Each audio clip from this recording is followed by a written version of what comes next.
सो guys Reliance Power Limited सितंबर का data available already यहां पर है।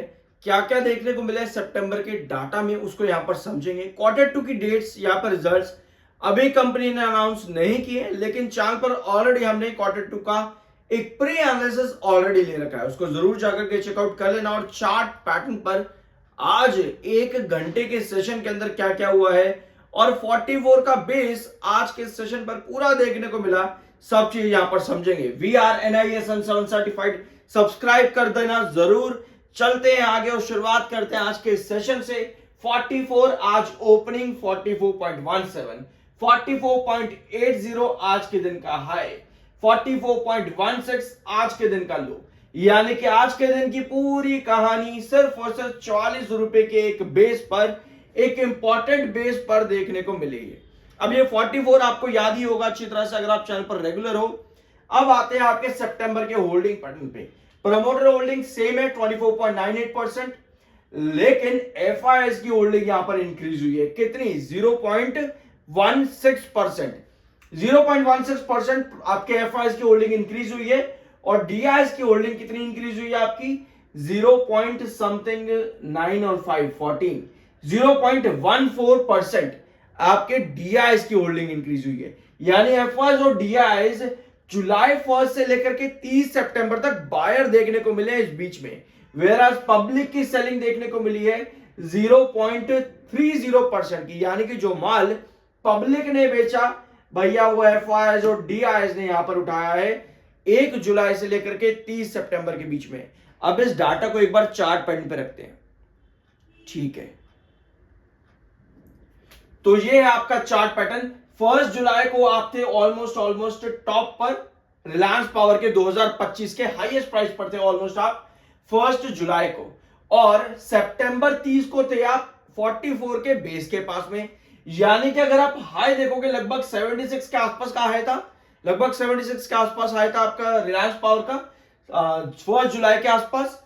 तो 1 जुलाई के आसपास जो आपका हाई था 70 के आसपास, वहां से लेकर के आप देखो यहां पर 44, यानी कि FIS और DIS की अगर बाइंग यहां पर आई है तो भैया FIS और DIS ने यहां पर नुकसान भी खाया होगा, और नुकसान खा करके FIS और DIS ने यहां पर स्टिल होल्डिंग रखी है। यहां पर हम ये समझ सकते हैं कि आपके FIS और DIS ने कहीं ना कहीं यहां पर एंट्री करी है और पब्लिक ने यहां पर आकर के माल बेचा है, ठीक है। तो आपके पास दो कंक्लूजन निकलते हैं, FIS और DIS ने कहीं यहां पर एंट्री करी है, यहां पर यहां एंट्री करी है। जहां भी एंट्री करी है 44 से लेकर के 70 तक की आपकी रेंज वहां पर बनती है। और आपके पास सेलर तो है नहीं FIS और DIS, इसका मतलब यह है कि 30 सितंबर तक FIS और DIS अपनी होल्डिंग एज इट इज रखे जो कि उन्होंने 1 जुलाई से 30 सितंबर तक होल्ड करी है। तो इसका मतलब यह है कि कहीं ना कहीं 44 पर भी अगर आपके FIS और DIS की एंट्री है तो स्टिल चार्ट सेफ दिख रहा है, ठीक है। लेकिन क्या ये चार्ट इतना सेफ है? अब आते हैं आपके चार्ट पैटर्न पर। अभी तक जो भी यहां पर आपने सुना, इससे आपको क्या पता लगता है? इससे आपको यह समझ में आता है कि अगर आपके लार्ज एंटिटीज एक पर्टिकुलर रेंज के बीच में बाइंग कर रहे हैं, एंट्री कर रहे हैं या एग्जिट कर रहे हैं, तो उस रेंज पर आपके एंटीसिपेशंस क्या अप ट्रेंड के रहेंगे या डाउन ट्रेंड पे। इससे आपको यह पता चलता है कि अगर आपके लार्ज एंटिटी जैसे कि FIS और DIS ने एग्जिट किया होगा इस टाइम फ्रेम पर, तो शेयर कितना गिरा है, यहां पर अगर बाइंग करी होगी तो शेयर कितना बड़ा है, उस पर आप एंटिसिपेट कर सकते हो। आई गेस ये चीज क्लियर यहां पर है। रिलायंस पावर लिमिटेड पिछले लगभग 15 से 20 सेशन से बहुत ज्यादा वॉलेटाइल है। एक ही सेशन आपको 44 दिखता है, अगले सेशन आपका आ जाता है 48 के आसपास भी आ गया था 48, अगले सेशन यहां 45 पर गिर जाते हो, तो उसके अगले सेशन आप फिर से 44 पर गिर जाते हो। रीजन ये है हाई वॉलेटिलिटी का कि स्टिल रिलायंस पावर हाई वार मार्जिन परसेंटेज पे है, जो कि 100% है स्टिल प्रीवियस 6 मंथ्स पे। जब भी आपका वार मार्जिन परसेंटेज काफी ज्यादा हाई होता है, इसका मतलब आपको वॉलेटिलिटी ज्यादा देखने को मिलेगी। और वॉलेटिलिटी दोनों डायरेक्शन में होती है, अप ट्रेंड में भी और डाउन ट्रेंड के अंदर भी। ये चीज क्लियर है। अब आते हैं टेक्निकल पॉइंट ऑफ व्यू पे। 46.2 का MFI, 44 का आपका RSI, टेक्निकल स्टिल न्यूट्रल है।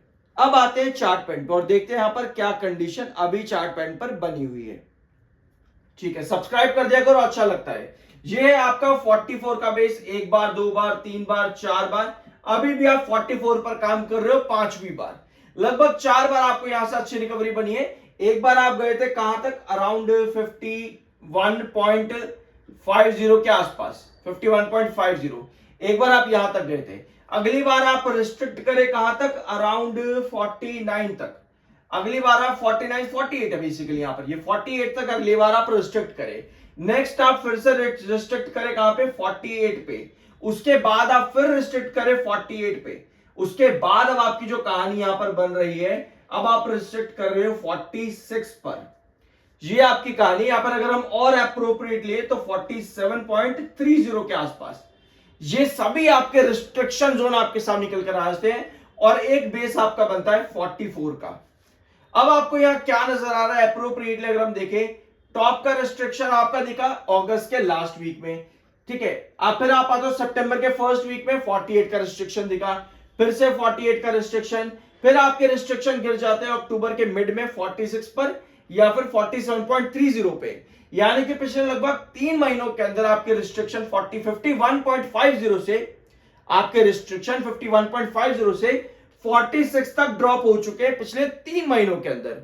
और बेस एक ही है। इसका मतलब यह है कि आप कौन से पैटर्न पर हो, आप हो एक डिसेंडिंग ट्रायंगुलर पैटर्न पे। और जब भी डिसेंडिंग ट्रायंगुलर पैटर्न होता है मतलब कि आपकी क्या आती है, एक डायगोनल आती है। और जब आपकी डायगोनल आती है इसका मतलब यह है कि इस डायगोनल को आपका रिजेक्शन स्टॉक बार बार कर रहा है। और किसी भी डायगोनल को ब्रेकआउट देने के लिए आपको चाहिए होता है क्या, डायगोनल के ऊपर की सस्टेनेबिलिटी, सस्टेनेबल ब्रेकआउट।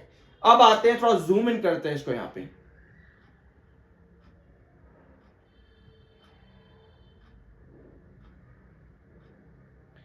ठीक है, तो ये अभी आपकी कंडीशन है। रिलायंस पावर में आपके पास ऑलमोस्ट हर सेशन में सेलर एक्टिव है। आज थोड़ी बहुत बाइंग की कैंडल अच्छी दिख रही है, 44 के बेस पर ही आप आज के दिन क्लोज हुए हो। हाई लो सब 44 के बेस के अंदर ही था। तो कमिंग सेशन में अगर आप 44 से वापस से आप ट्रेंड लेते हो तो ऐसे में आपका डायगोनल उसी सेशन के अंदर ही आ जाएगा। मतलब क्या, अगर कमिंग सेशन में आप लगा लो यहां पर 45.20 ये आपका आ जाता है डायगोनल का ब्रेकआउट। मतलब अगर आपको यहां पर ब्रेकआउट चाहिए तो 45.20 आपको सस्टेनेबल ब्रेकआउट देना पड़ेगा। क्योंकि अगर ये क्रॉस नहीं करता तो फिर भैया रिजेक्शन के साथ में आपका 44 भी टूट सकता है। तो ऐसे में जब हमारी डायगोनल 45.20 पर हिट हो सकती है कमिंग सेशंस के अंदर, यहां ब्रेकआउट मिलना जरूरी है। क्योंकि अगर ये रिजेक्शन यहां पर आ गया तो ऐसे में आपके रिलायंस पावर लिमिटेड में 44 का बेस खतरे में पड़ सकता है। तो ये कंडीशन है रिलायंस पावर लिमिटेड की। बाय सेल की कोई रिकमेंडेशन नहीं है, वो आपकी मर्जी और ओपिनियन होना चाहिए। We are NISM 7 certified. Subscribe के बिना मत जाना। मिलता अगले वीडियो में।